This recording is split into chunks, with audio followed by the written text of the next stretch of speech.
Soc José Jaime Baldoví, investigador del Pla Gent-E de la Generalitat Valenciana i sóc el director del grup d'investigació 2D Smart Materials a l'Institut de Ciència Molecular de la Universitat de València.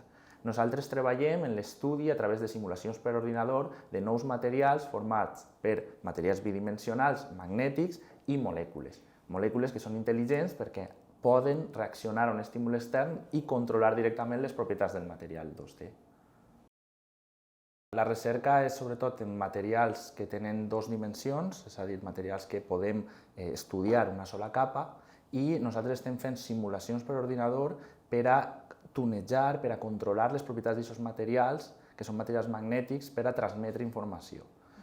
En el nostre projecte estem combinant materials bidimensionals, magnètics i molècules. Clavem per primera vegada en aquest camp de la magnònica, que seria transmetre informació a través d'informació d'interaccions magnètiques, clavem la química, perquè la química ens permet controlar aquesta informació de forma intel·ligent. Utilitzem molècules que estan reaccionant a un estímul extern, que poden ser controlades externament.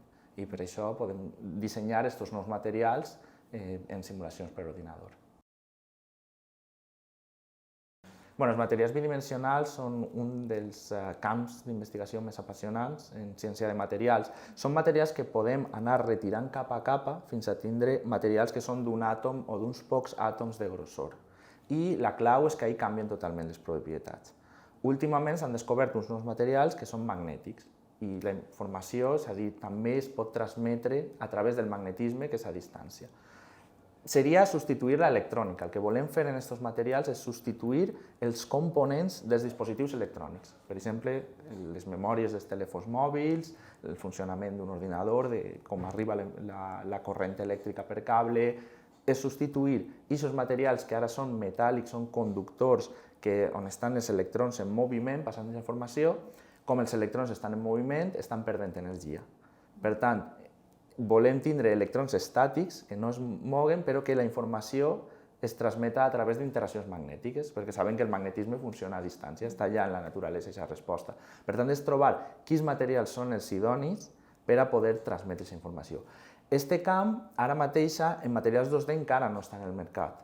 S'està investigant ja en materials en estat sòlid, en materials de diverses capes, i ja n'hi ha prototips que en 10 anys poden estar substituint a l'electrònica.